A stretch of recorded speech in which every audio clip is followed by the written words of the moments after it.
ಹರೇ ಹರೇ.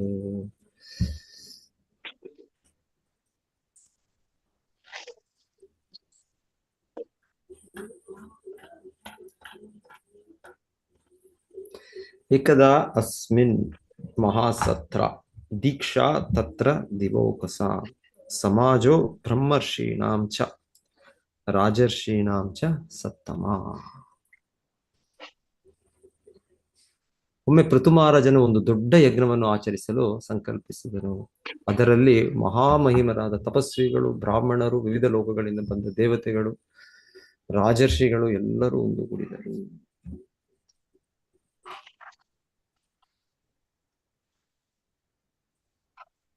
So Prithu ಮಹಾರಾಜರ ಚರಿತ್ರೆ ಹೀಗೆ ನಾವು ಭಾಗವತದ ಈ ಭಾಗದಲ್ಲಿ ಕೇಳ್ತಾ ಇದ್ದೇವೆ. ಭಗವಂತನ ಶುದ್ಧ ಭಕ್ತರು, ಶಕ್ತಿಯಾವೇಶ ಅವತಾರ. ಆಗ್ಲೇ ಅವ್ರು ನಾವು ಕೇಳಿದ್ದು 99 ಅಶ್ವಮೇಧ ಯಜ್ಞಗಳನ್ನು ಅವರು ಮಾಡಿದ್ರು. ಒಂದಲ್ಲ, ಎರಡಲ್ಲ, ಮೂರಲ್ಲ, ನಾಲ್ಕಲ್ಲ, 99. ಯುಧಿಷ್ಠಿರ ಮಹಾರಾಜರು ಕೂಡ ಎಷ್ಟು ಮಾಡಿದ್ರು ಅಶ್ವಮೇಧ ಯಜ್ಞ? ಯುಧಿಷ್ಠಿರ ಮಹಾರಾಜರು ಯಾರಿಗಾದ್ರು ನೆನಪಿದ್ಯಾ? 3. ಎಸ್, ಹೌದು. 3 ಯಜ್ಞ. ಸೊ ಒಂದು ಅಷ್ಟು ಸುಲಭ ಅಲ್ಲ. ಅಷ್ಟು ಆಕ್ಚುಲಿ ಹೇಳ್ತಾರೆ, ಯುಧಿಷ್ಠಿರ ಮಹಾರಾಜರು ಮಾಡೋ ಮುಂಚೆ ಅವ್ರಿಗೆ ಸ್ವಲ್ಪ ಇದಾಗಿತ್ತು, ಗೊಂದಲ ಆಗಿತ್ತು. ಹೇಗೆ ಮಾಡೋದು ಇದನ್ನ? ಯಾಕೆ ಗೊಂದಲ ಆಗಿತ್ತು ಯುಧಿಷ್ಠಿರ ಮಹಾರಾಜರಿಗೆ? ಅಷ್ಟಮೇಧ ಒಂದು ಸ್ವಲ್ಪ ಕಷ್ಟ ಆಗಿತ್ತು. ಹಣ ಇರ್ಲಿಲ್ಲ. ಹಣ ಇರ್ಲಿಲ್ಲ.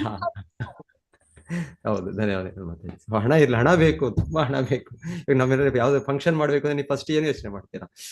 ಏನು ಹಣ, ಇವಾಗ ಮಗಳ ಮದುವೆ ಮಾಡ್ಬೇಕು, ಇನ್ನೊಂದು ಮಾಡ್ಬೇಕು, ಎಷ್ಟು ಲಕ್ಷ ಆಗುತ್ತೆ, ಎಷ್ಟು ಕೋಟಿ ಆಗುತ್ತೆ. ಸೊ ಮೊದಲು ಆರ್ಥಿಕ ಇದು. ಎನಿವೆ, ಸೊ ಹಾಗೆ ಯುಧಿಷ್ಠಿರ ಮಹಾರಾಜರು ಕೂಡ ಒಂದು ಯಜ್ಞ ಮಾಡಕ್ಕೆ ಮಹಾರಾಜರು, ಧರ್ಮರಾಜರು, ಸೊ ಹೇಳ್ತಾರೆ ಅವ್ರಿಗೆ ಹಣ ಫಸ್ಟ್ ಆರ್ಥಿಕವಾಗಿ ಅವ್ರಿಗೆ ಇದಾಗಿತ್ತು. ಹೇಗೆ ಮಾಡೋದು? ಯಾಕಂದ್ರೆ ಮಹಾಭಾರತ ಯುದ್ಧ ಆಯ್ತು. ಯುದ್ಧ ಆದ್ಮೇಲೆ ಎಲ್ಲ ಖಜಾನೆ, ಎಲ್ಲ ಕೋಶ ನಿಧಿ ಎಲ್ಲ ಕಂಪ್ಲೀಟ್ ಫಿನಿಶ್. ಈಗ ಯುದ್ಧಗಳು ನೋಡಿ, ಈಗ ಎಲ್ಲ ಇಲ್ಲಿ ಕೇಳ್ತೀವಿ, ಚಿಕ್ಕ ಪುಟ್ಟ ನಡೆಯುತ್ತೆ. ಈಗ ಅಲ್ಲಿ ಕಾಂಪನ್ಸೇಷನ್ ಕೇಳ್ತಾರೋ ಯುದ್ಧ ಆದ್ಮೇಲೆ, ನಾವು ಯಾರು ಸೋತವರು ಕೊಡ್ಬೇಕು, ಗೆದ್ದವ್ರು ಜನರಲಿ ಅದನ್ನ ಎಕ್ಸ್ಪ್ಲಾಯ್ಟ್ ಮಾಡ್ತಾರೆ. ನಮ್ಮ ಇಷ್ಟು ಡ್ಯಾಮೇಜ್ ಆಯ್ತು, ಅಷ್ಟು ಇದಾಯ್ತು, ನೀವೆಲ್ಲ ಅದು ಕಟ್ಟಿಸ್ಕೊಡ್ಬೇಕು, ಇದು ಮಾಡಬೇಕು. ಸೊ ಎನಿವೆ, ಹೀಗೆ ಯುದ್ಧ ಅಂದ್ರೆ ತುಂಬಾ ಎಲ್ಲರೂ ಕೂಡ ಬಡವರಾಗ್ಬಿಡ್ತಾರೆ ಯುದ್ಧ ಮಾಡ್ತಾರೆ ಒಂದ್ ರೀತಿ. ಸೊ ಹೀಗೆ ಯುಧಿಷ್ಠಿರ ಮಹಾರಾಜರು, ದುರ್ಯೋಧನ ಇದರ ಯುದ್ಧ, ಮಹಾಯುದ್ಧ ಆದ್ಮೇಲೆ, ಮಹಾಭಾರತ ಆದ್ಮೇಲೆ ಫಿನಿಶ್. ಸೊ ಎನಿವೆ, ಆ ಕತೆ ನಿಮ್ಗೆ, ಅದಕ್ಕೆ ಅರ್ಜುನನಿಗೆ ಹೆಸರು ಧನಂಜಯ ಅಂತ ಬರೋದು. ಮತ್ತೆ ಯುಧಿಷ್ಠಿರ ಮಹಾರಾಜರು ಹೇಳೋದು ಧನಂಜಯ ಅರ್ಜುನನಿಗೆ, ನೋಡು ಹಣ ತಗೊಂಬ, ಹಣ ಈಗ ಅಗತ್ಯ, ಯಜ್ಞ ಮಾಡ್ಬೇಕು. ಯಾಕಂದ್ರೆ ನಾವು ಈ ದೊಡ್ಡ ಅನಾಹುತವನ್ನು ಆಗಿದೆ ಇದರಿಂದ. ಈ ಅನಾಹುತದಲ್ಲಿ ಗೊತ್ತಿದ್ದೋ ಗೊತ್ತಿಲ್ದೇನೋ ಅಷ್ಟು ನಾವು ಒಂದ್ ರೀತಿ ತಪ್ಪು ಮಾಡಿದ್ರೆ, ಆಕ್ಚುಲಿ ತಪ್ಪು ಇಲ್ಲ, ಅವ್ರು ಧರ್ಮ ಯುದ್ಧ ಮಾಡಿದ್ದು, ಆದ್ರೂ ಅವರು ಭಾವಿಸಿದ್ದು ನನ್ನಿಂದ ಇದೆಲ್ಲ ಆಯ್ತು, ಸೊ ಆ ಕಾರಣ ನಾನೇ ಪಾಪಿ. ಸೊ ಹೀಗೆ ಯಜ್ಞ ಮಾಡೋದ್ರಿಂದ, ಭಗವಂತನ ತೃಪ್ತಿ ಪಡಿಸೋದ್ರಿಂದ, ಸೊ ಆ ರೀತಿ ಅವರು ಕೂಡ ಯೋಚನೆ ಮಾಡ್ತಾ ಇದ್ದಾರೆ. ಬೇರೆ ಬೇರೆ ಕಾರಣಗಳಿದೆ ಅಶ್ವಮೇಧ ಯಜ್ಞ. ಸೊ ಅವರ ಒಂದು ಚಕ್ರಾಧಿಪತಿ ಇದನ್ನು ಕೂಡ ಮಾಡೋದಕ್ಕೆ. ಸೊ ಯಾವ ಯಜ್ಞ ಆದ್ರೂ ಭಗವಂತನ ತೃಪ್ತಿ ಪಡಿಸೋದು ಕೊನೆಗೆ. ಸೊ ಹಾಗೆ ಯಜ್ಞ ಮಾಡೋ ಕೊನೆಗೆ ಆಮೇಲೆ ಕೃಷ್ಣ ಅವ್ರನ್ನ ಕರ್ಕೊಂಡು ಹೋಗ್ತಾರೆ ಎಲ್ಲೋ ಹಿಮಾಲಯದಲ್ಲೆಲ್ಲೋ. ಹೇಳ್ತಾರೆ, ಯಾವ್ದೋ ಹಿಂದೆ ಒಬ್ಬ ರಾಜ, ದೊಡ್ಡ ಇದು ಶಿವನ ಭಕ್ತರು ಅವರು. ಹಾಗೆ ಅವ್ರ ಹೆಸರೇನು? ಮರುತ ಅಂತ ನೋಡಿ, ಅದೇನು ಹೆಸರು ನಾನು ಮರ್ತಿದ್ದೀನಿ. ಸೊ ಆ ರಾಜ ಹಿಂದೆ ಮಾಡಿದ ಯಾಗ, ಅಲ್ಲಿ ಮಹಾದೇವ ಶಿವ ಅವರಿಂದ ಪಡೆದ ಕೃಪೆಯಿಂದ ಅವರು ಅಷ್ಟು ವಿಜೃಂಭಣೆಯಲ್ಲಿ, ಅಷ್ಟು ಬಂಗಾರ, ಅದೆಲ್ಲೋ ಬಂಗಾರದಲ್ಲಿ. ಇವಾಗ ನಾವೆಲ್ಲ ಏನ್ ಮಾಡೋದು, ದೇವಸ್ಥಾನ ಏನಾದ್ರು ಮಾಡ್ಬೇಕು ಅನ್ನೊಂದು ಕಡೆ ಒಂಥರ ಬಂಗಾರ ಪ್ಲೇಟಿಂಗ್ ಮಾಡ್ತೀವಿ. ಆದ್ರೆ ಹೇಳ್ತಾರೆ ಅಲ್ಲಿ ಆ ತರ ಪ್ಲೇಟಿಂಗ್ ಅಲ್ಲ, ಕಂಪ್ಲೀಟ್ ಬಂಗಾರ. ಅಂದ್ರೆ ಅಷ್ಟು ಸಂಪತ್ತು ಸಮೃದ್ಧಿ ಹಾಗೆ ಇತ್ತು ಹಿಂದೆ. ಆಮೇಲೆ ಈಗಲೂ ಕೂಡ ಆತರ ನಾವು ಈಗ ಪೃಥು ಮಹಾರಾಜರು ಇದು ಕೂಡ ಕೇಳ್ತಾ ಇರೋದು, ಅಷ್ಟು ವೈಭವ ಇತ್ತು. ಇದೆ ಪ್ರಕೃತಿಯಲ್ಲಿ ಎಲ್ಲವೂ ಕೂಡ ಭಗವಂತನು ಇಟ್ಟಿದ್ದಾನೆ, ಭಗವಂತನ ಅನುಗ್ರಹಿಸಕ್ಕೆ ತಯಾರಿದ್ದಾನೆ. ಆದ್ರೆ ಅದನ್ನ ಸರಿಯಾದ ರೀತಿಯಲ್ಲಿ ಅದನ್ನ ಉಪಯೋಗಿಸೋಕೆ ನಮ್ಗೆ ಅರ್ಹತೆ ಇಲ್ಲ ಅಷ್ಟೇ. ಸೊ ಎನಿವೆ, ಸೊ ಆ ರಾಜನಿಗೆ ಆತರ ಮಹಾದೇವ ಶಿವ ಅನುಗ್ರಹದಿಂದ ಎಲ್ಲವೂ ಚಿನ್ನದಲ್ಲಿ ಮಾಡೋದು. ಎಷ್ಟಕ್ಕೆ ಅವ ಹೇಳ್ತಾರೆ, ದಾನ ಪ್ರತಿಯೊಬ್ಬರು ಯಾರು ಬಂದ್ರು ಆ ಸಭೆಗೆ, ಈಗ ಇದೊಂದು ಸಮಾಜ, ಇದೊಂದು ಸಭೆ ಎಲ್ಲವೂ ಕೂಡ ಚಿನ್ನದಲ್ಲಿ ಕೊಟ್ಟದ. ಎಷ್ಟು ಕೊಟ್ರಂದ್ರೆ ಹೇಳ್ತಾರೆ, ಆ ಪ್ರತಿಯೊಬ್ಬರಿಗೆ ತಗೊಳ್ಳೋವರೆಗೂ ಕೂಡ ಸಾಕಾಯ್ತು, ಹೇಗೆ ಎಷ್ಟು ಅಂತ ನಮಗೆ ಬೇಕು. ಅದು ಪರ್ಟಿಕ್ಯುಲರ್ಲಿ ಹಿಂದೆ ಎಲ್ಲರೂ ಕೂಡ ಯಾರು ಈಗ ತರ ಬಡತನ ಇಲ್ಲ, ಎಲ್ಲರೂ ಕೂಡ ಆ ತರ ಒಂದು ಶ್ರೀಮಂತಿಕೆನೂ ಇತ್ತು. ಮತ್ತೆ ಇನ್ನೊಂದು ಅವ್ರು ಸಂತೃಪ್ತರು, ಆಧ್ಯಾತ್ಮಿಕ ಬೆಳವಣಿಗೆ ಸಂತೃಪ್ತರಾದ್ರಿಂದ ಅಲ್ಲಿ ಹಿಂದೆ ಸಮಯದಲ್ಲೇ ಬ್ರಾಹ್ಮಣರು ಋಷಿಮುನಿಗಳಿಗೆ ಅವ್ರಿಗೆ ಯಾವ ಅಗತ್ಯಗಳಿಲ್ಲ, ಯಾವ್ದ ಇದು ಬೇಕು ಅದು ಬೇಕು ಇಲ್ಲ, ಅವ್ರಿಗೆ ಆಸೆಗಳಿಲ್ಲ ಅವ್ರು. ಸೊ ಹಾಗೆ ಹೇಳ್ತಾರೆ, ಇವರು ಕೊಟ್ಟ ರಾಜನ ಮರುತ್ ಏನ್ ಮತ್ತೆ ಹೆಸರು, ಆ ರಾಜನ ಹೆಸರು ಮರುತ ನಾನು ಹೇಳಿದ್ದು. ಓಕೆ ನೋಡಿ, ಸೊ ಆ ರಾಜ ಇದು ಸ್ವೀಕರಿಸಿದ ದಾನ ಸ್ವೀಕರಿಸಿದ ಬ್ರಾಹ್ಮಣರು ಕೂಡ ತಗೊಂಡ್ರು. ಯಾಕಂದ್ರೆ ಅದು ದಾನ ಕೊಡುವಾಗ ಬೇಡ ಅನ್ಬಾರ್ದು, ತಗೊಳ್ಬೇಕು. ಅದು ಒಬ್ಬರು ಉನ್ನತ ವ್ಯಕ್ತಿ ಈಗ ರಾಜನು ಕೊಡುವಾಗ ಅದು ಅಪಮಾನ ಆಗುತ್ತೆ, ನನಗೆ ಬೇಡ ನನಗೆ ಕಾಣಿಕೆ ಅಂತ ಏನಾಯ್ತು, ಅದೊಂದು ಇದಾಗುತ್ತೆ, ಏನೋ ಇವರೇನು. ಹಾಗೆ ಕಾಣಿಕೆ ಕೊಡುವಾಗ ಆ ಕೊಡಿ ಅದ ಸ್ವೀಕರಿಸಿ. ಆದ್ರೆ ಕಾಣಿಕೆ ಮತ್ತೆ ಅದನ್ನ ಯಾರು ಹೊತ್ಕೊಂಡು ಹೋಗೋದಲ್ಲ, ಅಷ್ಟು ಕೊಟ್ಟದ್ದು. ಹೇಳ್ತಾರೆ, ಆ ಚಿನ್ನದ ತಟ್ಟೆಗಳು, ಚಿನ್ನದ ಎಷ್ಟೆಷ್ಟು ಎಲ್ಲ ಅವರು ಕೆಲವು ದೂರ ಅಲ್ಲಿ ಎಲ್ಲೋ ಅವರು ಹಿಮಾಲಯದ ಹತ್ತಿರ ಇದರಿಂದ ಸ್ವಲ್ಪ ದೂರ ಬಂದು ಅಲ್ಲೇ ಎಲ್ಲ ಹಾಕ್ಬಿಟ್ಟು ಹೋಗೋದ್ರಂತೆ ಎಲ್ಲ, ಅಲ್ಲೆಲ್ಲ ಬ್ರಾಹ್ಮಣರು ಬಂದ ಸಮಾಜಕ್ಕೆ. ಅದು ಎಷ್ಟು ಆಯ್ತು ಅಂದ್ರೆ, ಎಷ್ಟು ಶೇಕಡ ಇದಾಯ್ತು ಅಂದ್ರೆ, ದೊಡ್ಡ ಅದೇ ಒಂದು ಚಿನ್ನದ ಇದು ಪರ್ವತ ಆಗೋಯ್ತು. ಎಷ್ಟು ನೋಡಿ, ಎಷ್ಟು ಮಟ್ಟಿಗೆ ಅದು ದೊಡ್ಡ ಯಜ್ಞ ಆಗಿರ್ಬೇಕು, ದೊಡ್ಡ ಸಭೆ ಆಗಿರ್ಬೇಕು ಅಂತ. ಸೊ ಕೃಷ್ಣನಿಗೆಲ್ಲ ಗೊತ್ತು, ಪರಮ ಪುರುಷ ಪರಮಾತ್ಮ ಸರ್ವಸ್ಯ ಚಾಹಂ ಹೃದಯ ಸನ್ನಿವಿಷ್ಟ. ಸೊ ಕೃಷ್ಣ ಅರ್ಜುನನಿಗೆ ದೂರದಲ್ಲ ಅಲ್ಲ, ಹಿಮಾಲಯಕ್ಕೆ ಹೋಗೋಣ ಹತ್ರದಲ್ಲಿ ಅಲ್ಲೊಂದು ದೊಡ್ಡ ಪರ್ವತ ಇದೆ, ಚಿನ್ನದ ಪರ್ವತ ಇದೆ, ಈ ರೀತಿ ಆಗಿದೆ, ಅದನ್ನು ತಗೊಂಡ್ ಬರೋಣ. ಸೊ ಅರ್ಜುನ ಕೃಷ್ಣನ ಜೊತೆ ಹೋಗಿ, ಹಾಗೆ ಅರ್ಜುನನ ಹೆಸರು ಧನಂಜಯ. ಯಾವಾಗ ಧನ ಬೇಕು ಧನವನ್ನು ತಂದದ್ದು. ಸೊ ಅವರೇನು ಯಾವ್ದೋ ಮತ್ತೆ ಹೊಸ ಚಿನ್ನವನ್ನು ಇದು ಕಂಡಿಡ್ದೋ ಮಾಡ್ಲಿಲ್ಲ, ಬಿಸಾಡಿದ ಚಿನ್ನವನ್ನು ತಂದ್ರು ಅವರು. ಸೊ ಏನಿವೆ ಈಗೆಲ್ಲ ಇದೆ, ಇದೆಲ್ಲ ಕೇಳ್ತೇವೆ ನಾವು ಭಾಗವತದಲ್ಲಿ ವಿವರಣೆ ಇದೆ. ಸೊ ಇರ್ಲಿ. ಸೊ ನನ್ನ ವಿಷಯ ಏನಿತ್ತು ಅಂದ್ರೆ, ಈ ರೀತಿ ಒಂದು ಯಜ್ಞ ಮಾಡಕ್ಕೆ ಅಷ್ಟು ಬೇಕು. ಪೃಥು ಮಹಾರಾಜ 99 ಅಶ್ವಮೇಧ ಯಜ್ಞ ಮಾಡುದು. ಅದಾದ್ಮೇಲೆ ಇದು ಯಾವ್ದೋ ಒಂದು ಹೇಳ್ತಾ ಇದಾರೆ, ಮತ್ತೆ ಇನ್ನೊಂದು ಯಾವ್ದು ಯಜ್ಞ, ಇದ್ರ ಹೆಸರು ಹೇಳಿಲ್ಲ ಇಲ್ಲಿ, ಮಹಾಸತ್ರ ಅಂತ ಹೇಳ್ತಾರೆ, ಇನ್ನೊಂದು ಮಹಾಯಜ್ಞವನ್ನು ಮಾಡುದು. ಎಷ್ಟೋ ಯಜ್ಞಗಳು ಮಾಡಿದ್ರು, ತರದ ಯಜ್ಞಗಳಿದೆ, ರಾಜಸ್ವ ಯಜ್ಞ, ಅಶ್ವಮೇಧ ಯಜ್ಞ, ಬಹಳ ಹೋಮಗಳಿದೆ, ಅದ ಬೇರೆ ಬೇರೆ ರೀತಿಯ ಇದು. ಸೊ ಇನ್ನೊಂದು ಯಾವ್ದೋ ಒಂದು ಯಜ್ಞ ಮಾಡಿದ್ರು ಅಂತ ಕೇಳ್ತಾರೆ ಮತ್ತೆ. ಯಾಕಂದ್ರೆ ಹಿಂದೆ ಕಾಲದಲ್ಲಿ ಯಜ್ಞ ಮಾಡುವ ಪದ್ಧತಿ ಇತ್ತು, ಭಗವಂತನ ತೃಪ್ತಿಪಡಿಸುವ ವಿಧಾನ ಈ ಯಜ್ಞ ಹೋಮಗಳ ಒಂದು ವಿಧಾನ ಇದು. ಹೇಗೆ ಧ್ಯಾನ ಯೋಗ, ಅಷ್ಟಾಂಗ ಯೋಗ ಕೂಡ, ಅದು ಕೂಡ ಒಂದು ಮಾರ್ಗ ಪರಿಪೂರ್ಣತೆ ಪಡಿಲಿಕ್ಕೆ. ಸೊ ಅದು ಸತ್ಯಯುಗದಲ್ಲಿ, ಅದು ಇವಾಗ ಕಲಿಯುಗದಲ್ಲ. ನಾವು ಹೇಳ್ಬೋದು, ನಾವು ವಿಶ್ವದ ಯೋಗ ದಿವಸ ಎಲ್ಲರೂ ಕೂಡ ಕೈ ನಿಲ್ಲಾಕಣ, ಕಾಲಲ್ಲ ಹಾಕೋಣ, ಈ ರೀತಿ ಶ್ವಾಸ ತಗೊಳ್ಳೋಣ, ಈ ರೀತಿ ಆಸನ ಮಾಡೋಣ, ನಾನು ಯೋಗಿ ಆಗ್ಬಿಟ್ಟೆ, ನಾನು ಇದರಿಂದ ನಾನು ಇಷ್ಟು ಲೆವೆಲ್ 1 ಕೋರ್ಸ್ ಮಾಡಿದೆ, ಲೆವೆಲ್ 2 ಕೋರ್ಸ್ ಮಾಡಿದೆ, ನಾನು ಅದರಲ್ಲಿ ಇದು ಮಾಡಿದೆ ಅದು ಮಾಡಿದೆ ಮಾಡಿ. ನೀವು ಅದು ಪರಿಪೂರ್ಣತೆ ಅಲ್ಲ, ಅದರಿಂದ ನಿಮಗೇನು ನಿಜವಾದ ಲಾಭ ಸಿಗೋದೆ. ನಿಜವಾದ ಲಾಭ ಕಲಿಯುಗಕ್ಕೆ ನಾವು ಭಕ್ತಿ ಯೋಗ ಪಾಲನೆ ಮಾಡಬೇಕು. ಯೋಗಿನಾಮಪಿ ಸರ್ವೇಶಾಂ ಮದ್ಗತೇನ ಅಂತರಾತ್ಮನ ಶ್ರದ್ಧಾವಾನ್ ಭಜತೆ ಯೋಮಾಂ ಸಮಯುಕ್ತ ತಮೋಮತಃ. ಸೊ ಗೀತೆಯಲ್ಲೂ ಕೂಡ ಕೃಷ್ಣನು ಆ ಅಧ್ಯಾಯದಲ್ಲಿ ಅಷ್ಟಾಂಗ ಯೋಗ ಧ್ಯಾನ ಯೋಗವನ್ನು ಹೇಳಿದ ಅಧ್ಯಾಯದಲ್ಲೇ ಸ್ಪಷ್ಟವಾಗಿ ಕೊನೆಗೆ ಅರ್ಜುನನಿಗೆ ಹೇಳಿದ್ದು, ಅರ್ಜುನ ನೀನು ನನ್ನ ಸರ್ವೋತ್ತಮ ಭಕ್ತನು, ನೀನು ಪರಮ ಯೋಗಿ, ನೀನು ಸರ್ವಶ್ರೇಷ್ಠ ಯೋಗಿ. ಸೊ ಯೋಗಿ ಅಂದ್ಬಿಟ್ರೆ ಅವರು ಈ ತರ ಆಸನಗಳು, ಈ ತರ ಪ್ರಾಣಾಯಾಮಗಳು, ಈ ತರ ವ್ಯಾಯಾಮಗಳು ಮಾಡ್ಬಿಟ್ರೆ ಚೆನ್ನಾಗಿ. ಎಷ್ಟೋ ಜನ ಮಾಡೋರು ಇದ್ದಾರೆ ಇವಾಗ, ಜಿಮ್ನಾಸ್ಟಿಕ್ ಒಲಿಂಪಿಕ್ಸ್ ನೋಡಿ ಹೇಗೆ ಅವರು ಮಾಡೋದು, ಅವ್ರ ಕೈಗಳು ಹೇಗೆ ಮಾಡ್ತಾರೆ, ಹೇಗೆ ಕಂಟ್ರೋಲ್ ಇದೆ ಅವರು ಇದು. ಇಲ್ಲ ಅಂದ್ರೆ ಎಷ್ಟೊಂದು ಇದು ಅಷ್ಟೇ ಯೂಟ್ಯೂಬ್ ವಿಡಿಯೋಗಳು ನೋಡಿದ್ರು ಕೂಡ ಯಾವ ರೀತಿ ಜಿಮ್ನಾಸ್ಟಿಕ್ ಅಂತಾನೆ ಇಲ್ಲ, ಹೇಗೆ ಅವರು ದೇಹದ ಕಂಟ್ರೋಲ್ ಇಟ್ಕೊಂಡಿದ್ದಾರೆ, ಹೇಗೆ ಬೆಳೆಸ್ಕೊಂಡಿದ್ದಾರೆ, ಇದೆಲ್ಲ ಅವ್ರೇನು ಯೋಗ ಮಾಡಿಲ್ಲ, ಬೇರೆ ಇದನ್ನೇನು ಮಾಡುದು. ಸೊ ಇದರ ಏನಿದೆ ದೊಡ್ಡ ಇದು ಕೇವಲ ಇದೊಂದು ಏನಿದೆ, ಯಾರಿಗಾದ್ರು ತುಂಬಾ ಆರೋಗ್ಯ ಒಂದು ಇದಿಲ್ಲ, ಇನ್ನೊಂದಿಲ್ಲ, ಆ ರೀತಿಗೆ ಅದು ಒಳ್ಳೇದಕ್ಕೆ ಆ ರೀತಿ ಒಂದು ಸ್ವಲ್ಪ ಏನೋ ಅಭ್ಯಾಸ ಮಾಡ್ಬೋದು ಅಷ್ಟೇ.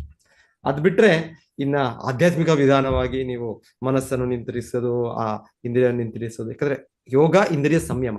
ಯೋಗ ಅಂದ್ರೆ ಇಂದ್ರಿಯಗಳು ನಿಗ್ರಹದಲ್ಲಿ ಬರ್ಬೇಕು, ಮನಸ್ಸು ನಿಗ್ರಹದಲ್ಲಿ ಬರ್ಬೇಕು. ನಾವು ಅದು ಬಾರದೆ ನಾವು ಹಾಗೆ ಪಾಪ ಜೀವನದಲ್ಲೇ ನಾವು ಇದ್ಕೊಂಡು ಏನು ಯೋಗ ಆಸನಗಳು ಮಾಡೋ ಪ್ರಯೋಜನ? ಅದು ಅದ್ರ ಉದ್ದೇಶ ಅಲ್ಲ.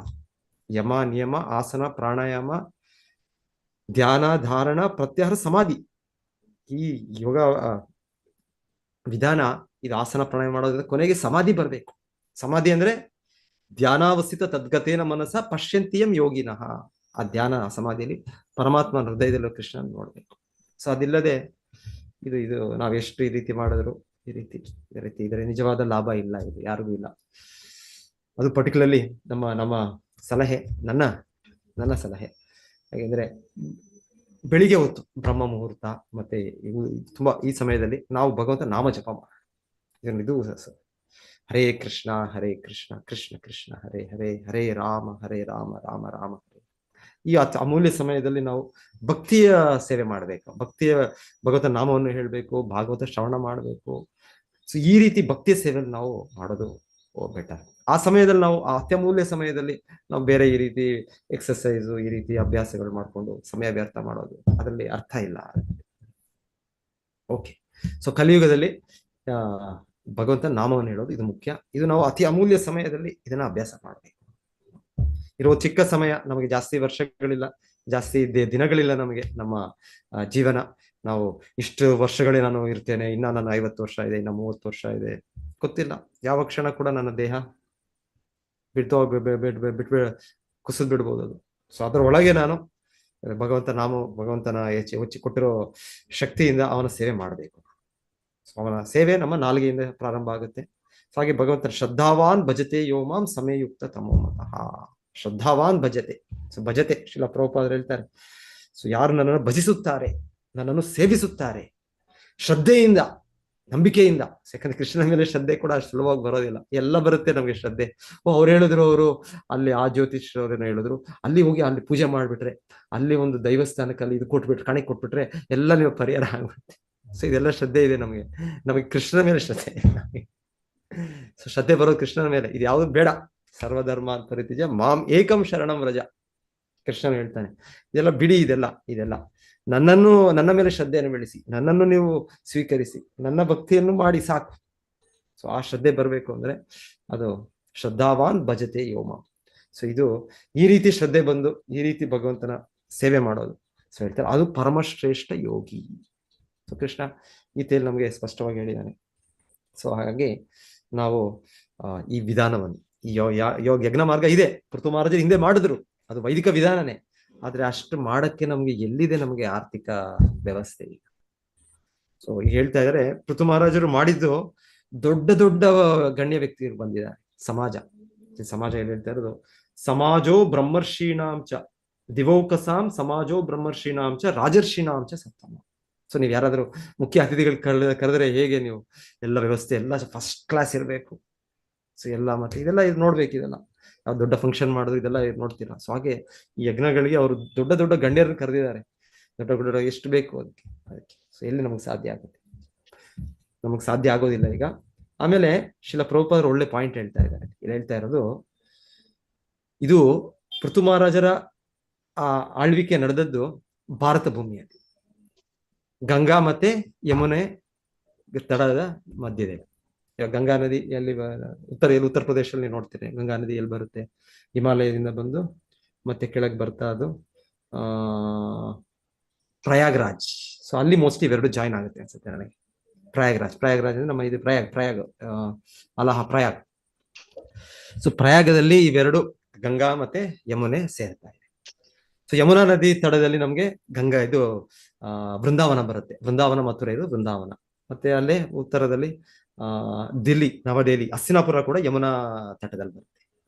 ಸೊ ಅದರ ಈಚೆ, ಅದರ ಪಶ್ಚಿಮಕ್ಕೆ ಯಮುನಾ ನದಿ ಯಮುನೋತ್ರಿಯಿಂದ ಬರುತ್ತೆ. ಇವಾಗ ಎಲ್ಲಿಂದ? ಹಿಮಾಲಯದಿಂದ ಯಮುನೋತ್ರಿಯಿಂದ ಬಂದು ಮತ್ತೆ ನವದೆಹಲಿ ಬಂದು ಹಸ್ತಿನಾಪುರ, ಮತ್ತೆ ಮಥುರಾ ದ್ವಾರಕೆ, ಮಥುರಾ ಬೃಂದಾವನ, ಮಥುರಾ, ಮತ್ತೆ ಆಚೆ ಪ್ರಯಾಗ್. ಸೊ ಇದು ಈ ಕಡೆ ಯಮುನಾ. ಗಂಗಾದೇವಿ ಅವರು ಆ ಕಡೆಯಿಂದ, ಅವರು ಗಂಗೋತ್ರಿ, ಅದು ಅವರಿನ್ನ ಪಶ್ಚಿಮಕ್ಕೆ ಅನ್ಕೊಳ್ತೇನೆ. ಅಲ್ಲಿಂದ ಮತ್ತೆ ಗೊತ್ತಿಲ್ಲ, ನಾನು ಉತ್ತರ ಅಲ್ಲಿ ವಿಸಿಟ್ ಮಾಡಿಲ್ಲ ಜಾಸ್ತಿ ನಾನು. ಬಟ್ ಎನಿವೆ ಪ್ರಯಾಗಲ್ಲಿ ಎರಡು ಸೇರ್ತಾರೆ. ಸೊ ನೀವು ಪ್ರಯಾಗ್ ಅಲ್ಲಿ ನಮ್ಮ ಇಸ್ಕಾನ್ ವಿಸಿಟ್ ಮಾಡಿದ್ರೆ ಪ್ರಯಾಗಲ್ಲಿ ಅಲ್ಲೇ ಯಮುನಾ ತಟದಲ್ಲೇ ಇದೆ ಇಸ್ಕಾನ್ ದೇವಸ್ಥಾನ ಇದೆ ಅಲ್ಲಿ. ಸೊ ಯಮುನಾ ಗಂಗಾ ಎರಡು ಕೂಡ ಅಲ್ಲಿ. ಸೊ ಆ ಪ್ರದೇಶ ಅಲ್ಲಿಂದ ಮೋಸ್ಟ್ಲಿ ಇಲ್ಲೋ ಅಲ್ಲಿ ಉತ್ತರಕ್ಕೆ ಇವರ ಇದು. ಸೊ ಇಲ್ಲಿ ಹೇಳ್ತಾ ಇರೋದು ಮೊದಲೇ ಪವಿತ್ರ ಪ್ರದೇಶ. ಡೆಫಿನೆಟ್ಲಿ ಗಂಗಾ ಯಮುನಾ ಇಬ್ಬರು ಇದ್ದಾರೆ ಅಂದ್ರೆ ಪವಿತ್ರ ಇದು. ಆದ್ರೆ ದೇವತೆಗಳು ಬಂದ್ರು.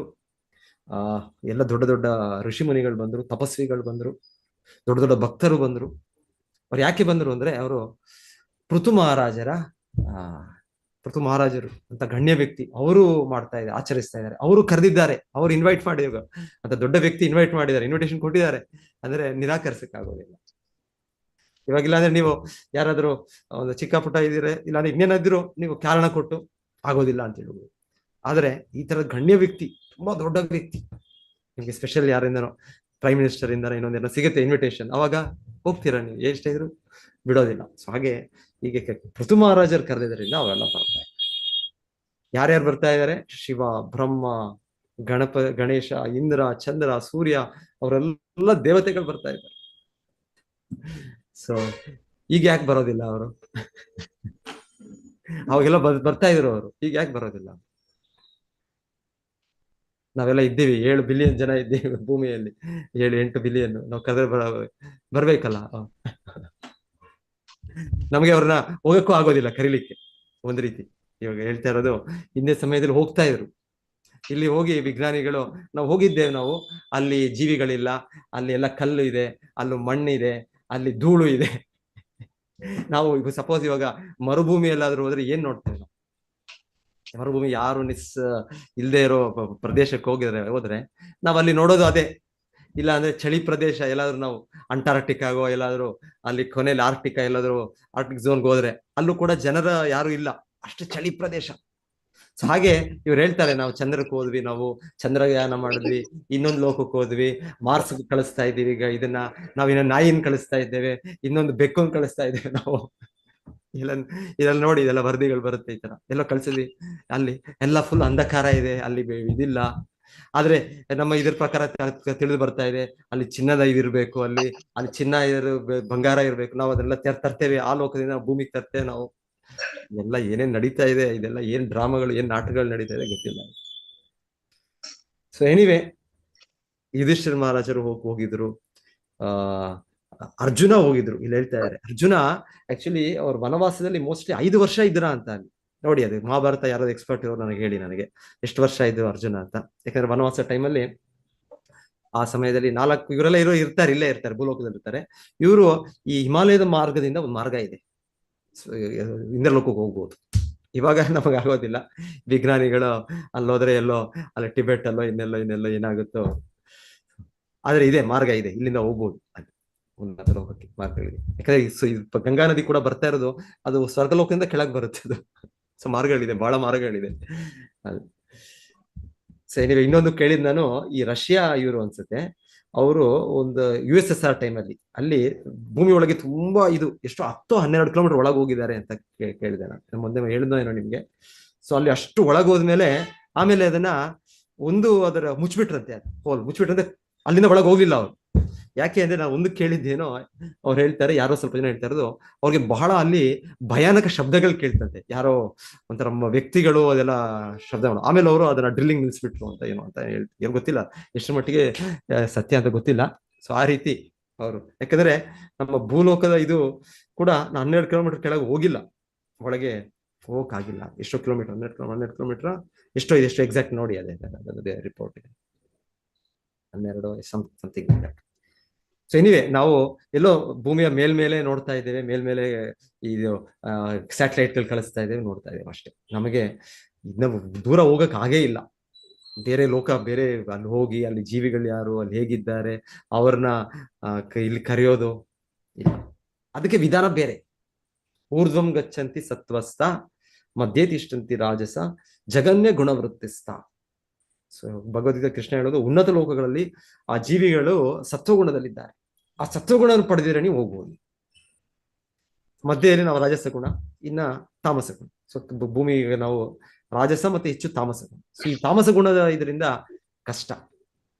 ಆ ರೀತಿ ರಾವಣ, ಹಿರಣ್ಯಕಶಿಪು ಆ ರೀತಿ ಏನಾದ್ರು ತಪಸ್ಸೆ ಮಾಡಿ ಏನೋ ಪಡೆದ್ರೆ ಹೋಗ್ಬೋದೇನೋ, ಆ ರೀತಿ ಮಾಡ್ಬೋದು, ಇಲ್ಲ ಅಂತಲ್ಲ. ಇಲ್ಲಾಂದ್ರೆ ಸಾಮಾನ್ಯವಾಗಿ ಈ ಪ್ರಯಾಣಗಳು ಸತ್ವಗುಣ ಬೇಕು ಇದಕ್ಕೆ. ಇವಾಗ ನಾವು ಹೋಗ್ಬೇಕು ಅಂದ್ರೆ, ಈಗ ಬೇರೆ ದೇಶಕ್ಕೆ ಹೋಗ್ಬೇಕು ಅಂದ್ರೆ, ಅಮೆರಿಕ ಹೋಗ್ಬೇಕು, ಇನ್ನೊಂದು ಇಂಗ್ಲೆಂಡ್ಗೆ ಹೋಗ್ಬೇಕು, ಯುರೋಪ್ಗೆ ಹೋಗ್ಬೇಕು, ಎಷ್ಟು ಕಂಡೀಷನ್ ಇರುತ್ತೆ, ವೀಸಾ ಇರುತ್ತೆ, ಇನ್ನೊಂದಿರುತ್ತೆ, ಅವ್ರು ಬಿಡೋದಿಲ್ಲ ನಮ್ಗೆ. ಹೋದ್ರು ಕೂಡ ಅಲ್ಲಿ ಮತ್ತೆ ವಾಪಸ್ ಕಳಿಸ್ಬಿಡ್ತಾರೆ, ಸರಿಯಾಗಿ ಬರ್ಲಿಲ್ಲ ಅಂತ. ಸೊ ಇದೆಲ್ಲ ಇದೆ. ಸೊ ಆಗಿರುವಾಗ ಇದು ಒಂದು ರೀತಿಯಲ್ಲಿ ಒಂದು ಕಾರಣ ಈ ನಾಸಾ ಇದೆಲ್ಲ ಹೇಳ್ತಾರಲ್ಲ, ಯುನೈಟೆಡ್ ಏನೋ ಅನ್ಐಡೆಂಟಿಫೈಡ್ ಫ್ಲೈಯಿಂಗ್ ಆಬ್ಜೆಕ್ಟ್ ಅಂತ ಹೇಳ್ತಾರೆ. ಸೊ ಇದೆಲ್ಲ ಎಷ್ಟೋ ವರದಿಗಳಿದೆ, ಅವ್ರದ್ದೆಲ್ಲ ರಿಪೋರ್ಟ್ಸ್ ಇದೆ, ಆದ್ರೆ ಅಷ್ಟು ಅದನ್ನ ಬಾಹ್ಯ ಮಾಡಿಲ್ಲ ಅವರು. ಅದ್ರ ಬಗ್ಗೆ ಎಲ್ಲ ಹೇಳ್ತಾರೆ, ಈ ತರ ಬೇರೆ ಜೀವಿಗಳು ಬೇರೆ ಲೋಕದಿಂದ ಬಂದದ್ದು, ಅವರು ಈಗಲೂ ಕೂಡ ಬರ್ತಾರೆ, ಅದೆಲ್ಲ ಇದೆ, ಇಲ್ಲ ಅಂತ. ಯಾಕಂದ್ರೆ ಒಂದು ಕಾರಣ ಜನರು ಹೇಳೋದು, ಇಲ್ಲಿ ಶಾಸ್ತ್ರ ಹೇಳ್ತಾ ಇದೆ ಇಲ್ಲಿ ಬೇರೆ ಲೋಕಗಳಲ್ಲಿ ದೇವತೆಗಳಿದ್ದಾರೆ, ಜೀವಿಗಳಿದ್ದಾರೆ, ಆದ್ರೆ ನಾವ್ ಯಾರು ಅನುಭವಿಸ್ತಾ ಇಲ್ಲ ನಾವು. ಸೊ ಹಾಗಾಗಿ ನಾವು ನಂಬೋದಿಲ್ಲ ನಾವು. ಸೊ ಇದರಲ್ಲಿ ನನಗೂ ಕೂಡ ಇತ್ತು, ಕೃಷ್ಣ ಪ್ರಜ್ಞೆ ಬರೋ ಮುಂಚೆ ಈ ರೀತಿ ಏನಿದು ನಾವು ಕೇಳ್ತೇವೆ, ಇದು ನಾವು ಯಾಕೆ ನಾವು ಹೆಚ್ಚಾಗಿ ನಾವು ಕೇಳೋದು, ನಾವು ನೋಡೋದು ಟಿವಿ ಸೀರಿಯಲ್ಲೇ ನಮ್ಮ ಮಾಹಿತಿ. ನಾವು ಯಾವುದು ಶಾಸ್ತ್ರ ಓದೋದಿಲ್ಲ, ನಾವು ಶಾಸ್ತ್ರ ಓದೋದು ಕಲ್ತಿಲ್ಲ ನಾವು, ನಮ್ಮ ಆ ಒಂದು ಶಿಕ್ಷಣ ಆಗ್ಲಿಲ್ಲ ನಮಗೆ. ಇದು ನಮ್ಮ ದೌರ್ಭಾಗ್ಯ ಸ್ಥಿತಿ. ಏನ್ ಮಾಡೋದು? ಕೆಲವು ಮನೆಗಳು ತುಂಬಾ ಭಕ್ತರ ಮನೆಗಳು, ಅವ್ರ ಮನೇಲಿ ಇರ್ಬೋದು ಭಗವದ್ಗೀತಾ ಭಾಗವತ, ಅದರಿಂದ ಅವ್ರಿಗೆ ಸ್ವಲ್ಪ ತಿಳುವಳಿಕೆ ಇರ್ಬೋದು. ಇಲ್ಲ ಅಂದ್ರೆ ಹೆಚ್ಚು ಜನರಲ್ ಹಿಂದೂ ಸಮಾಜ ಇವತ್ತು ಅಂದ್ರೆ ಅವರಿಗೆ ಟಿವಿಯಿಂದನೋ ಇನ್ನೊಂದಿಂದ ಇದನ್ನ ನಮಗೆ ಮಾಹಿತಿ. ಸೊ ಈ ಮಾಹಿತಿ ಮೇಲೆ ನಮಗೆ ಎಲ್ಲಿ ಇದೆಲ್ಲ ನೋಡ್ತಾ ಇದೆಯೋ, ಇಂದ್ರ ಅಂತೆ, ಸೂರ್ಯ ಅಂತೆ, ಚಂದ್ರ ಅಂತೆ, ಆದ್ರೆ ನಮ್ಮ ವಿಜ್ಞಾನದಲ್ಲಿ ಎಲ್ಲಿ ಇದೆಲ್ಲ ಯಾರು ಇಲ್ಲ ಅಂತ ಹೇಳ್ತಾರೆ. ಸೊ ಹೀಗೆ ನಮಗೆ ಪ್ರಶ್ನೆಗಳು ಉಳಿತಾ ಇತ್ತು ನಮಗೆ. ಸೊ ಎನಿವೆ, ಸೊ ನಾವು ಈ ರೀತಿ ಎಲ್ಲ ನಾವು ಶಾಸ್ತ್ರದಿಂದ ಕೇಳಬೇಕು, ಶಿಲ ಪ್ರಭುಪಾದ್ ಆಚಾರ್ಯರಿಂದ ಕೇಳಬೇಕು ನಾವು. ಇನ್ಫ್ಯಾಕ್ಟ್ ಶಿಲ ಪ್ರಭುಪಾದರ ಸಮಯದಲ್ಲಿ ಕೇಳಿರ್ಬೇಕು ನೀವು ಸಂಗತಿಗಳು. ಶಿಲ ಪ್ರಭುಪಾದರು ಒಮ್ಮೊಮ್ಮೆ ಒಂದು ರಥಯಾತ್ರೆಯಲ್ಲಿ ಒಂದಾದದ್ದು ಅನ್ಸುತ್ತೆ, ಒಂದು ಘಟನೆ. ರಥಯಾತ್ರೆಯಲ್ಲಿ ಆಗುವಾಗ ಶಿಲ ಪ್ರಭುಪಾದ್ ಒಂದು ಆನಂದದಿಂದ ಅವರು ನಗ್ತಾ ಇದ್ರು. ಸೊ ಯಾರಾದ್ರೂ ನಗ್ಬೇಕು ಅಂದ್ರೆ ಕಾರಣ ಇರುತ್ತೆ. ನಾವು ಒಂದ್ಸಲ ಯಾರಾದ್ರೂ ನೋಡಿದ್ರೆ ಸುಮ್ಮನೆ ಒಬ್ಬೊಬ್ಬರೇ ನಗ್ತಾ ಇದ್ರೆ ಏನ್ ಹೇಳ್ತೀನಿ, ಯಾಕೆ ನಗ್ತಾ ಇದ್ದೀರಾ, ಏನಾಯ್ತು? ಹಾಗೆ ಶಿಷ್ಯರು, ಪ್ರಭುಪಾದ ಶಿಷ್ಯರು ಅವ್ರು ಕೇಳಿದಾಗ, ಏನ್ ನೀವು ನಗೆ ಯಾವ ಕಾರಣ, ಏನಾಯ್ತು ನಿಮ್ಗೆ, ಏನ್ ಮಾಡಿ? ಸೊ ಪ್ರಭುಪಾದ ಹೇಳ್ತಾರೆ, ಪ್ರಭುಪಾದ ಹೇಳಿದ್ದು, ನಾರದ ಮುನಿಗಳು ಬಂದಿದ್ರು. ಸೊ ನಾರದ ಮುನಿಗಳು ಬಂದು ಅವರು ಆಶ್ಚರ್ಯಚಕಿತರಾಗಿ ಇಲ್ಲಿ ಈ ಭೂಲೋಕದ ನಾವು ಜನರು, ಪಾಶ್ಚಾತ್ಯ ಜನರು, ಅಮೆರಿಕನ್ನರು, ಆಫ್ರಿಕನ್ನರು, ಯುರೋಪಿಯನ್ನರು, ಇವರೆಲ್ಲ ಸೇರಿ ಹರೇ ಕೃಷ್ಣ ಮಂತ್ರವನ್ನು ಜಪ ಮಾಡ್ತಾ ಇದ್ದಾರೆ, ಸಂಕೀರ್ತನೆ ಮಾಡ್ತಾ ಇದ್ದಾರೆ, ಅವರವರ ಬೀದಿಗಳಲ್ಲಿ ರಥಯಾತ್ರೆ ಮಾಡ್ತಾ ಇದ್ದಾರೆ. ಈಗ ಜಗನ್ನಾಥ ರಥಯಾತ್ರೆ, ಶಿಲ ಪ್ರಭುಪಾದರು ಇದು ಕೇವಲ ಇದು ನಮ್ಮ ಜಗನ್ನಾಥ ನಮ್ಮ ಊರಿಗೆ ಸೇರಿದ್ದು, ನಮ್ಮ ಪುರಿಯಲ್ಲೇ ಸೇರಿದ್ದು, ಬೇರೆ ಎಲ್ಲೂ ಹೋಗ್ಬಾರ್ದು, ಬೇರೆ ಎಲ್ಲೇ ಆಚರಣೆ ಆಗ್ಬಾರ್ದು, ಬೇರೆ ಯಾರು ಅವನ ದರ್ಶನ ಪಡಿಬಾರ್ದು, ಈ ರೀತಿ ಅಲ್ಲ. ಶಿಲ ಪ್ರಭುಪಾದರು ಶುದ್ಧ ಭಕ್ತರು ಜಗನ್ನಾಥನನ್ನು ಅವರು ವಿಶ್ವಾದ್ಯಂತ ಕರ್ಕೊಂಡು ಹೋದ್ರು. ಅವರು ಜಗನ್ನಾಥ ಮಂದಿರದಲ್ಲಿ ಬೇರೆಯವ್ರ ಪ್ರವೇಶ ಮಾಡಬಾರ್ದು ಅಂತ ಬಹಿಷ್ಕಾರ ಇರ್ಬೋದು, ಆದ್ರೆ ಶಿಲ ಪ್ರಭುಪಾದ ಜಗನ್ನಾಥನೇ ಕರ್ಕೊಂಡು ಎಲ್ಲ ಮನೆಗೆ ಊರಿಗೆ ಅವರು ಹಳ್ಳಿಗೆ ಭಗವಂತನ ಅನುಗ್ರಹವನ್ನು, ಅವರ ದರ್ಶನವನ್ನು, ಕೃಪೆಯನ್ನು ಕೊಟ್ಟು ಆಚಾರ್ಯ. ಸೊ ಹೇಳ್ತಾರೆ, ಅವ್ರು ಮಾಡಿರೋ ಆ ರೀತಿಯ ಇದಕ್ಕೆ ನಾರದ ಮುನಿಗಳು ಬಂದು ಅವ್ರು ನೋಡ್ತಾ ಇದ್ದಾರೆ ಆ ರಥಯಾತ್ರೆ. ಸೊ ಈಗಲೂ ದೇವತೆಗಳು ಆ ರೀತಿ ಭಗವಂತನ ಭಕ್ತಿ ಸೇವೆ ನಡೆದಾಗ ಬರ್ತಾರೆ, ಅವ್ರು ಬರ್ತಾರೆ. ನಾವು ಆಹ್ವಾನ ಅವ್ರಿಗೆ ಅದು ಇದೆ, ಪದ್ಧತಿ ಇದೆ, ಅದು ವೈದಿಕ ಪದ್ಧತಿ. ಏನದು ಬ್ರಹ್ಮೋತ್ಸವ ಎಲ್ಲ ಮಾಡುವಾಗ ಈ ತರ ದೇವತೆಗಳನ್ನ ಆಹ್ವಾನಿಸುವ ಒಂದು ಪದ್ಧತಿಗಳಿದೆ. ಆ ರೀತಿಯ ಒಂದು ಡೋಲ, ಆ ರೀತಿಯ ಇದು ಗಾನ, ಆ ರೀತಿಯ ಒಂದು ಸ್ತುತಿಗಳು ಎಲ್ಲವೂ ಕೂಡ ಇದೆ. ಅವ್ರು ಬಂದ್ರು ನಮಗ್ ಕಾಣಿಸೋದಿಲ್ಲ, ಯಾಕಂದ್ರೆ ನಮಗೆ ಅವ್ರು ನೋಡುವ ಅರ್ಹತೆ ಇಲ್ಲ ನಮಗೆ. ಸೊ ಇದ್ರೆ ಅವ್ರು ನಮಗ್ ಕಾಣಿಸ್ಕೊಳ್ಬೋದು. ದೇವತೆಗಳಿಗೆ ಆ ಶಕ್ತಿ ಇದೆ. ಅವ್ರು ಬೇಕಿದ್ರೆ ಕಾಣಿಸ್ಕೊಳ್ತಾರೆ, ಇಲ್ಲ ಅಂದ್ರೆ ಅವ್ರು ಕಾಣಿಸ್ಕೊಳ್ಳೋದು.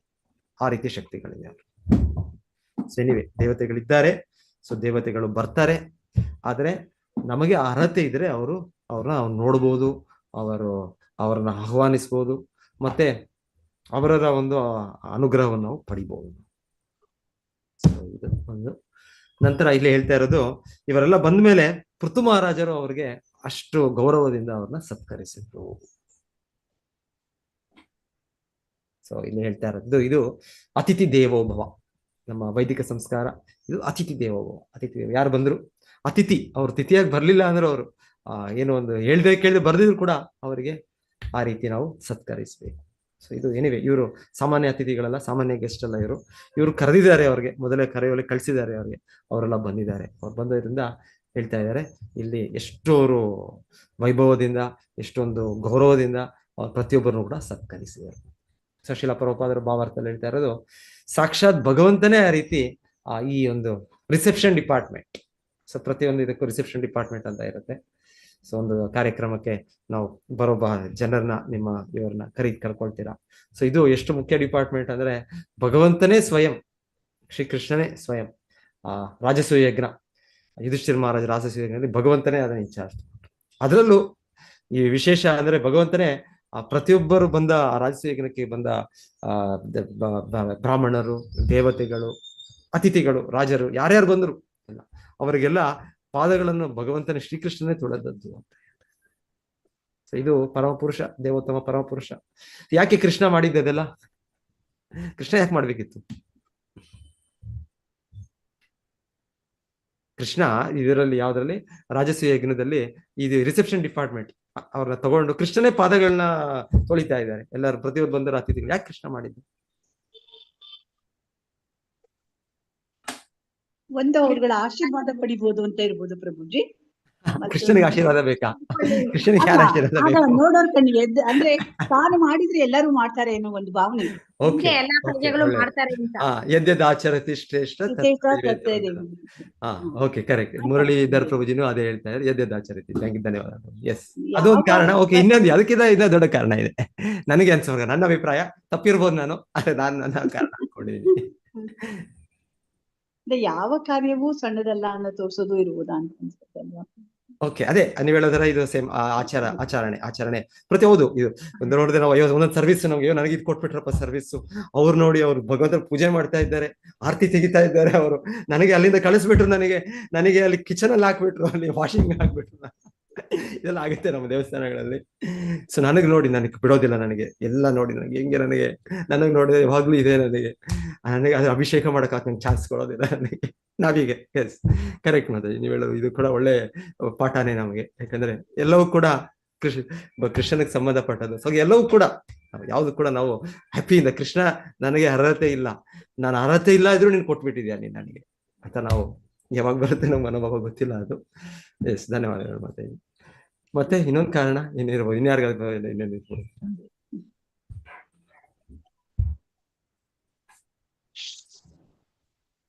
ಸೊ ಯುಧಿಷ್ಠಿರ್ ಮಹಾರಾಜರು ಕೃಷ್ಣನಿಗೆ ತುಂಬಾ ಆತ್ಮೀಯ, ಎಷ್ಟು ಆತ್ಮೀಯ ಭಕ್ತರು ಅಂದ್ರೆ ಕೃಷ್ಣನು ಅವರ ಸೇವೆ, ಅವರ ಇದು ದೊಡ್ಡ ಕಾರ್ಯ ಮಾಡ್ತಾ ಇದ್ದಾರೆ, ರಾಜಸೂಯ ಯಜ್ಞ ಮಾಡ್ತಾ ಇದ್ದಾರೆ. ಸೊ ಕೃಷ್ಣನು ಕೂಡ ನಾನು ಒಂದು ಇದು ವಹಿಸ್ಕೊಳ್ತೇನೆ ಜವಾಬ್ದಾರಿ, ಎಲ್ಲರೂ ವಹಿಸ್ಕೊಳ್ತಾರೆ. ಆಕ್ಚುಲಿ ಹೇಳ್ತಾರೆ ಯುಧಿಷ್ಠಿರ ಮಹಾರಾಜರ ವ್ಯಕ್ತಿತ್ವ ಹೇಗೆ ಅಂದ್ರೆ, ದುರ್ಯೋಧನ ಕರ್ಣನು ಕೂಡ ಅವರು ತುಂಬಾ ಆನಂದದಿಂದ ಅವರು ಒಂದು ವಹಿಸ್ಕೊಳ್ತಾರೆ ಡಿಪಾರ್ಟ್ಮೆಂಟ್ ಇದೆ ಅವ್ರಿಗೆ. ಭೀಮಸೇನ ಮೇಲೆ ಇಲ್ಲ ರಾಜ್ಯ ಬೇಕು ಅದೆಲ್ಲ ಇದೆ, ಆದ್ರೂ ಕೂಡ ಯುಧಿಷ್ಠಿರ ಮಹಾರಾಜರ ವ್ಯಕ್ತಿತ್ವ ಹೇಗೆ ಅಂದ್ರೆ ಅಜಾತ ಶತ್ರು, ಅವ್ರ ಮೇಲೆ ಅವರು ಕೂಡ ದುರ್ಯೋಧನನ್ ಕೂಡ ಒಂದು ರೀತಿ ಗೌರವ ಇದೆ, ಕರ್ಣನು ಕೂಡ ಗೌರವ ಇದೆ, ಅವರು ಕೂಡ ಇವ್ರ ಮೇಲೆ ಇದೆ. ದುರ್ಯೋಧನನಿಗೆ ಭೀಮನ ಕಂಡ್ರೆ ಆಗೋದಿಲ್ಲ, ಕರ್ಣನಿಗೆ ಅರ್ಜುನ ಕಂಡ್ರೆ ಆಗೋದಿಲ್ಲ, ಆದ್ರೆ ಯುಧಿಷ್ಠಿರ ಮಹಾರಾಜರ ಮೇಲೆ ಅವರು ಕೂಡ ಒಂದು ಗೌರವ ಪ್ರೀತಿ ಇದೆ. ಆ ರೀತಿ ವ್ಯಕ್ತಿತ್ವ ಯುಧಿಷ್ಠಿರ ಮಹಾರಾಜರು. ಆಮೇಲೆ ಕೃಷ್ಣನು ಯುಧಿಷ್ಠಿರ ಮಹಾರಾಜರ ನಾನು ಯೋಚನೆ ಮಾಡ್ತಾ ಇದ್ದೀನಿ, ನಾನು ಎಷ್ಟು ಮಟ್ಟಿಗೆ ಸರಿ ಗೊತ್ತಿಲ್ಲ, ನಾನು ಆ ರೀತಿ ಯೋಚನೆ. ಹಾಗಾಗಿ ಕೃಷ್ಣನು ಯುಧಿಷ್ಠಿರ ಇದರಲ್ಲಿ ರಾಜಸೂಯ ಯಜ್ಞದಲ್ಲಿ ಅವರೇ ಆ ರೀತಿ ಮಾಡಕ್ಕೂ ಕೂಡ ತಯಾರಿದ್ದಾರೆ. ಎಷ್ಟೋ ಕಾರಣಗಳಿರುತ್ತೆ ಭಗವಂತನ ದಿವ್ಯ ಲೀಲೆಗಳು, ಚಟುವಟಿಕೆಗಳು. ಸೊ ರಿಸೆಪ್ಷನ್ ಇಲ್ಲಿ ಹೇಳ್ತಾ ಇರೋದು, ಕೃಷ್ಣನೇ ಇದನ್ನು ತಗೊಂಡ್ರು ಅಂತ ಹೇಳ್ತಾ ಇದ್ದಾರೆ.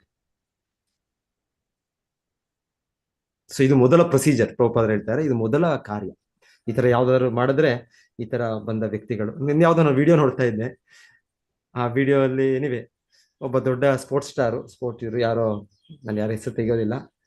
ಸೊ ಅವರಿಗೆ ಒಂದ್ ಯಾವ್ದು ಈ ತರ ಫಂಕ್ಷನ್ ಯಾವ್ದೋ ಕರೀತಾರೆ ಅನ್ಸುತ್ತೆ, ಕರೆದು ರೀಸೆಂಟ್ ಆಗಿ ಕರೆದು